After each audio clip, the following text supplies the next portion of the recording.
함께 걷는 여정 시리즈를 시작한 지 벌써 넷째 주가 되었습니다. 처음에 여정의 준비를 위해서 자기의 굴레를 해치하라 라는 말, 그 다음에 함께 걷는 여정에서 이웃을 가진 사람은 누구인가 라는 말. 제가 아주 가볍게 설교를 하는 것처럼 보이지만 되게 중요합니다. 해치하지 않으면 우리는 망할 것이고, 우리는 사그러질 것이고, 우리는 무기력하게 넘어질 겁니다. 그리고 이웃을 갖지 못한다고 하면 우리는 구원하고 별로 상관이 없는 사람이 될 겁니다.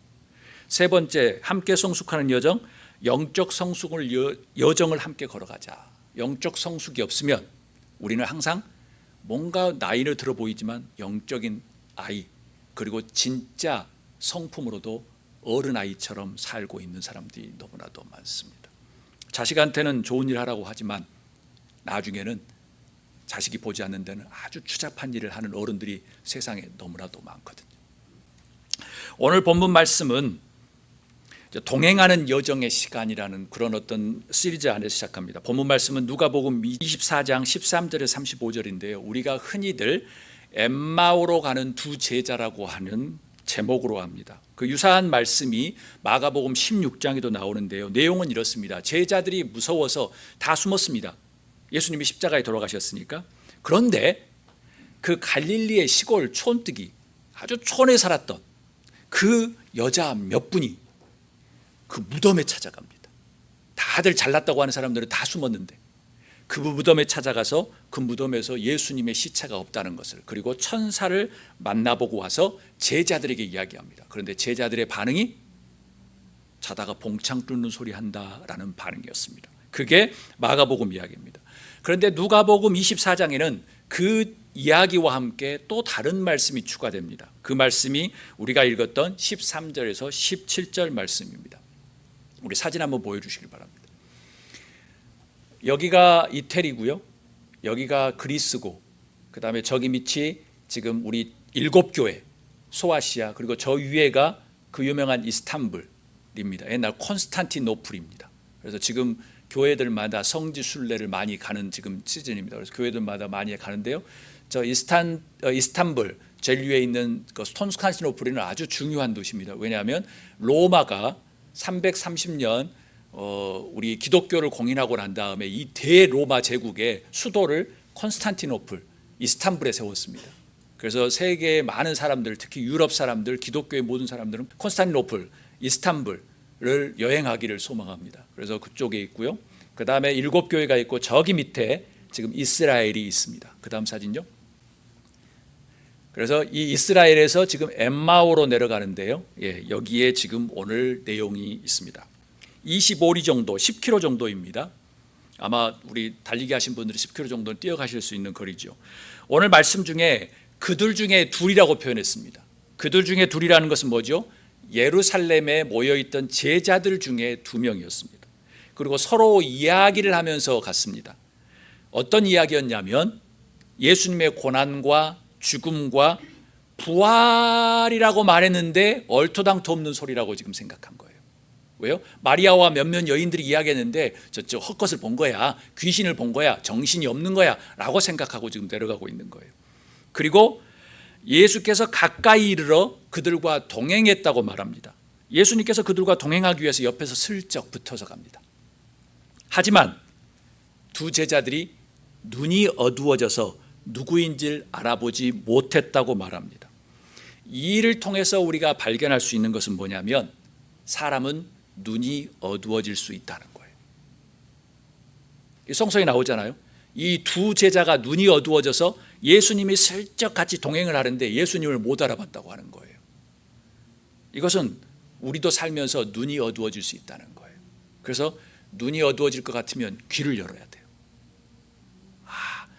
귀를 열어야죠. 내가 눈이 어두워지고 있지는 않는지라는 소리죠. 바꿔 말하면 항상 밝히 보고 깨닫지 못하고 어두워서 우둔한 결정을 할 때도 심심치 않게 있을 수 있다는 거예요. 예수님이 그들에게 질문합니다. 너희가 길 가면서 서로 주고받는 이야기가 무엇이냐라고 지금 이야기해요. 근데 제가 예수님이라고 이야기했지만 그 두 사람한테는 뭐죠? 이름 없는 동행자예요. 엉덩이 딱 드밀고 우리 같이 갑시다 라고 하는 지금 사람인 거예요. 그런데 제자들이 그 이야기를 듣고 난 다음에 성서의 이야기하기를 한번 따라해 봅니다. 슬픈 빛을 띠고. 예.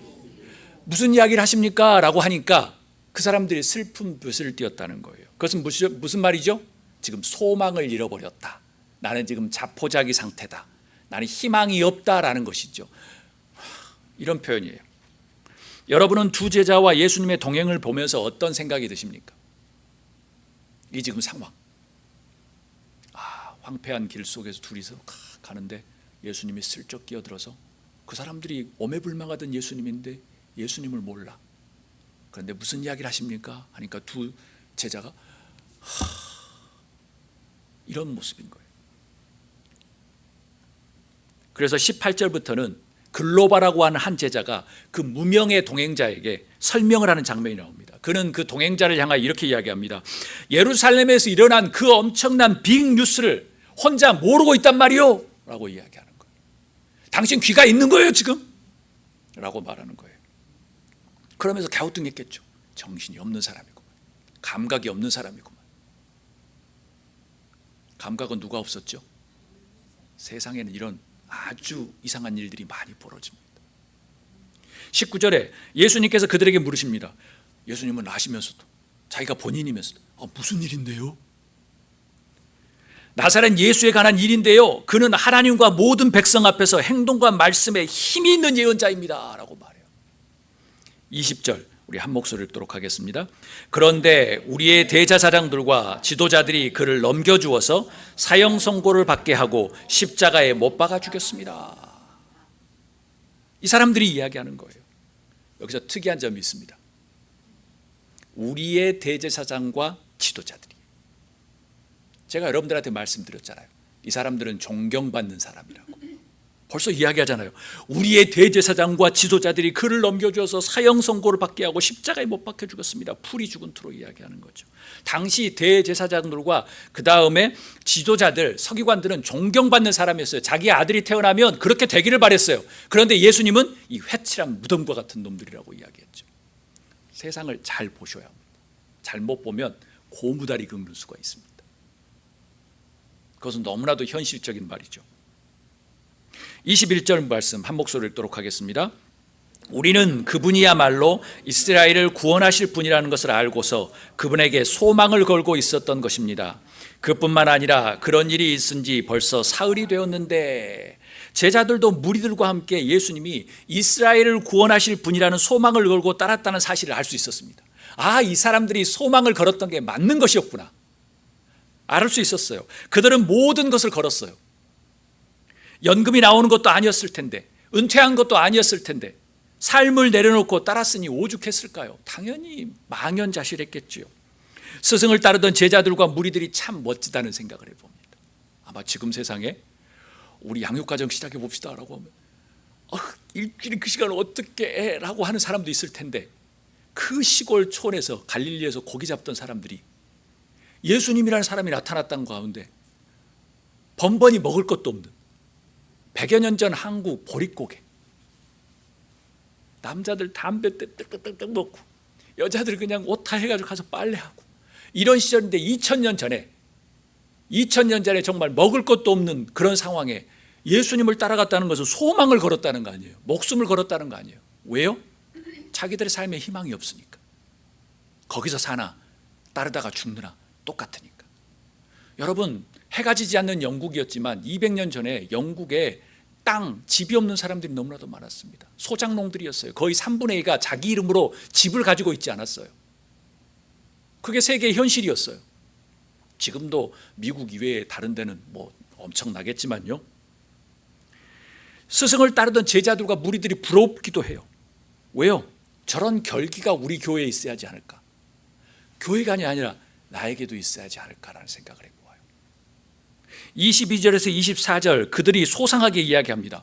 이제 설명을 합니다. 그 동행자에게 우리 가운데서 몇몇 여자가 우리를 놀라게 했다. 그들이 새벽에 겁도 없이 당돌하게 무덤에 갔다. 그러고도 예수님의 시신을 찾지 못해서 돌아와서 하는 말이 황당무계한 말이었다. 천사의 환상을 보았단다. 그 천사들이 예수님을 살아계신다고 했단다. 그래서 우리 몇 중 사람이 무덤에 가보았는데 그녀들이 말한 대로 예수님을 보지 못했는데 황당무계 아주 다라고 말하는 거예요. 무명의 동행자는 그들에게 무엇이라고 말했을까요? 우리 25절부터 27절 한 목소리로 읽겠습니다. 예수께서는 그들에게 말씀하셨다. 어리석은 사람들입니다.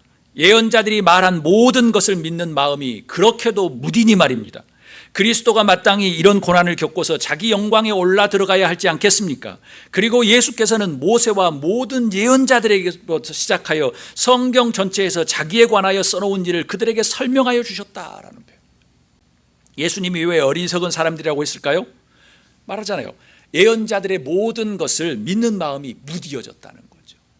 분명히 예수님이 십자가에 못 박기 전까지는 세상이 자기 것인 양 의기양양했거든요.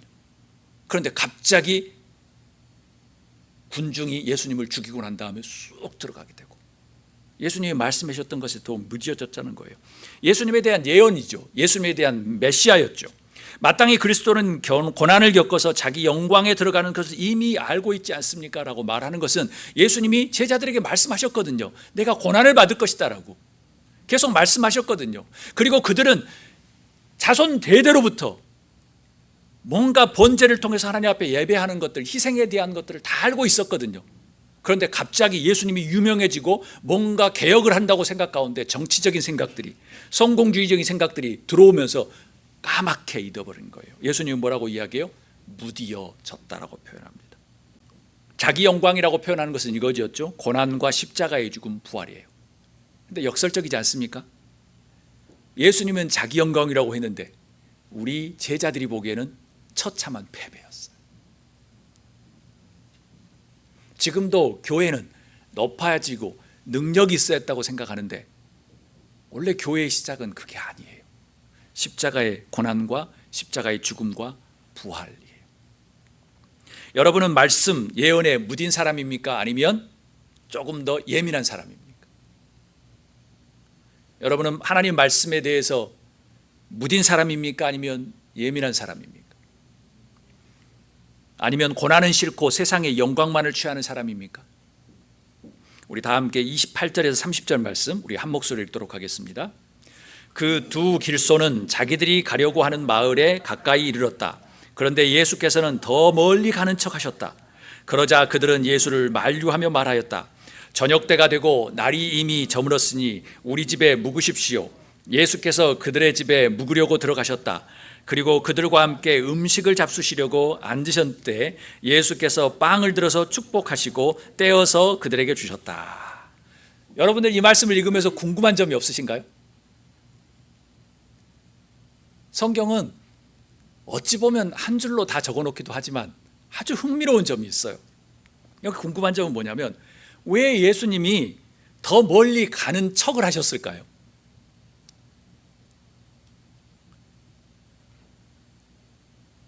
저는 뭐 유명한 글 쓰는 사람도 아니지만 매일 글을 쓰잖아요. 일주일이면 제가 설교와 글을 쓰는 것 하면 단편소설보다 더 많아요, 양이. 글을 쓸 때 그냥 이렇게 AI가 불러주는 대로 쓰는 게 아니에요. 뭐 하나를 넣으면 되게 의미가 달라져요. 여기서 더 멀리 가시려고도 아니고 가는 척이라고 표현했어요.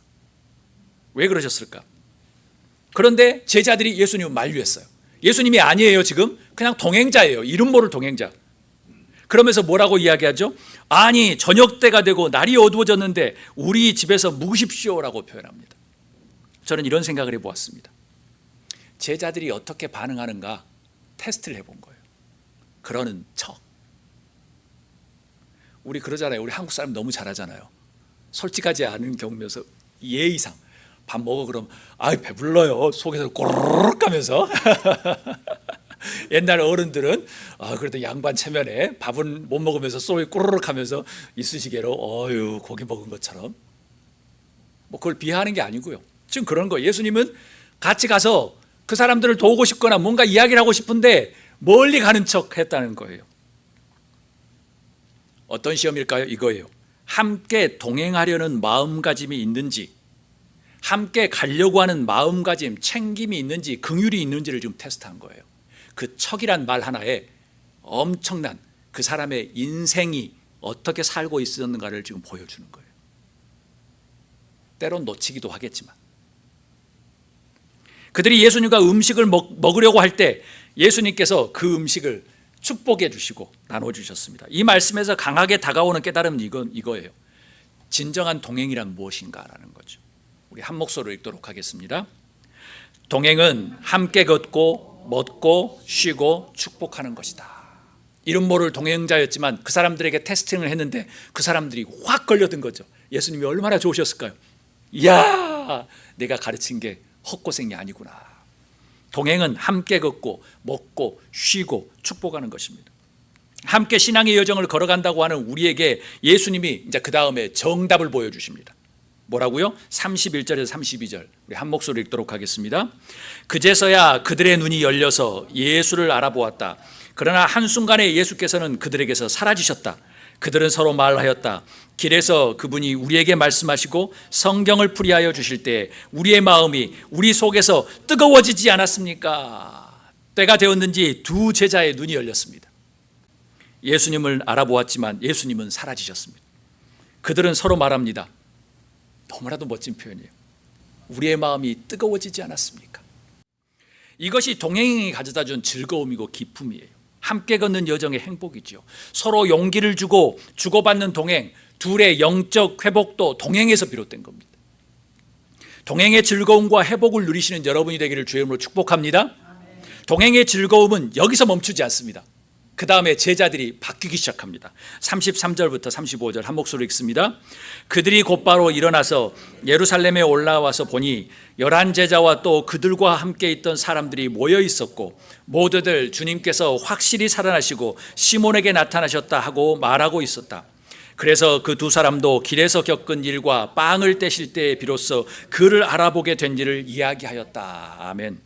두 제자들은 예루살렘에 올라가서 사람들에게 알립니다. 예루살렘의 제자들도 이미 모두들 주님께서 확실히 살아나셨다고 시몬에게 나타나셨다고 서로 지금 말들을 하고 있었던 겁니다. 예수님은 자포자기에 빠진 제자들에게 나타나셔서 뭘 하셨죠? 동행해 주셨습니다. 동행으로 인하여 제자들은 다시 소망으로 가득 차기 시작했습니다. 은혜를 받고 즐거움과 기쁨이 넘치면 나타나는 현상이 이것입니다. 도저히 참을 수 없다는 거예요. 만약 여러분 안에 도저히 참을 수 없는 게 있다라고 하면 여러분 행복한 겁니다. 그런데 그게 돈 버는 것에 도저히 참을 수 없다. 세상적으로는 좋을 수 있습니다. 그렇지만 저와 같은 생각을 갖는 사람에게는 최악의 경우일 수 있습니다.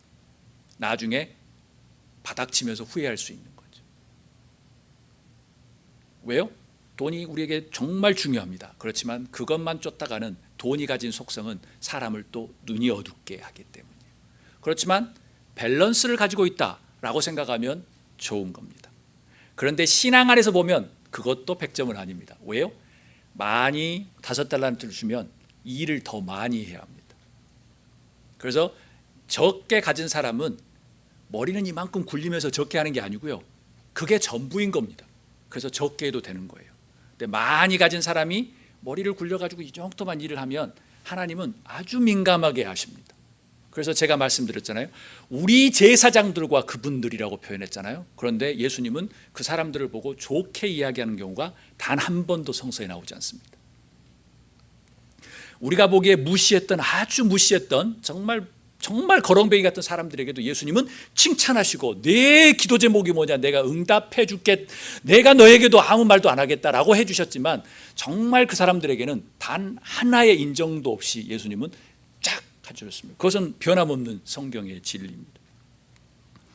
도저히 참을 수 없는 거죠. 개인적으로 이 상황을 보면서 두 가지 질문이 생겨났습니다. 첫 번째 질문, 예수님이 동행해 주셨던 그 두 제자들은 문제가 없었을까?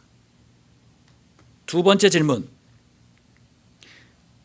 예수님은 그 제자들에게 잘한 것일까라는 거예요. 어떻게 생각하시죠? 현실적인 관점, 여러분의 관점, 오늘 21세기 관점으로 보면 어떨까요? 제자들은 지금 잘하고 있었을까요? 노입니다. 도망가는 신세였습니다. 예수님은요 잘하신 게 아니에요. 화를 내셔야죠. 지적질을 해야죠. 가르쳐야지요. 그게 잘못된 거니까. 그런데 예수님은 달랐습니다. 예수님의 모습을 통해서 우리에게 주신 메시지는 뭔가라는 거예요. 우리 한 목소리 읽도록 하겠습니다. 친구와 이웃의 길동무가 되어라라는 거예요. 친구와 이웃의 길동무가 되어라. 누가 친구와 이웃인가요? 아이다우, 나와 타인, 나와 당신, 나와 너, 타인, 우리 공동체죠. 길동무가 된다는 의미는 무엇이죠? 두 제자를 대하셨던 예수님의 모습을 보면 너무나도 잘 알 수 있는 거예요. 길동무, 첫 번째 우리 한 목소리 읽도록 하겠습니다. 지적질하는 사람이 되지 말라는 거예요. 지시하는 것, 바른 말하는 것에 익숙하지 말라는 거예요. 비판하는 것, 정죄를 남발하지 말라는 거예요. 3년이 넘는 시간 동안 동행했던 제자들이 지금 도망치고 있는 그 제자들을 보았음에도 불구하고 예수님은 단 한마디의 비판도 하지 않고 지적질도 하지 않으셨어요. 뭐 가족이거나 그러면 그럴 수 있지요. 그렇지만 하물며 제자임에도 불구하고 한마디도 하지 않으시고 자기의 정체를 숨기시기까지 그냥 동행만 하셨던 거예요. 그러면 어떻게 해야 할까요? 우리 큰 목소리로 한번 읽도록 하겠습니다. 함께 동행하는 길동무만 되어라는 거예요. 여기서 만, 길동무만 되어라는 거예요. 함께 동행하는 것만으로도 성서에서는 회복이었어요. 여러분, 심리학적으로 여러분들의 마음을 제일 많이 터놓고 이야기할 수 있는 사람이 누군 줄 아세요? 당연히 친구들이겠죠. 그건 당연해요. 그렇지만 또 따져 보면 친구들에게 역공을 당할 수 있기 때문에 그것도 좋진 않아요. 그래서 여러 가지 상황 속에서 제일 편한 사람이 누구냐면 기차 타고 가는데 옆에 앉은 사람.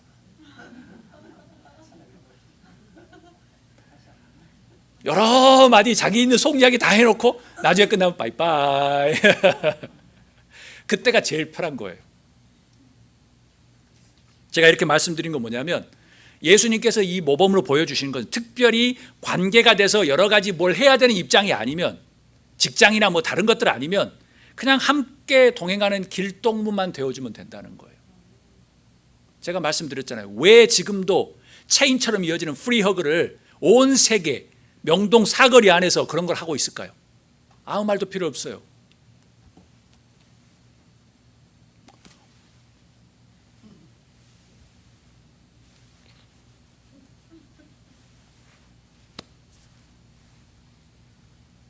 프리허그는 말을 하지 않아요. 내가 안겨도 돼? 그냥 그 눈물에는 엄청난 이야기가 있겠죠.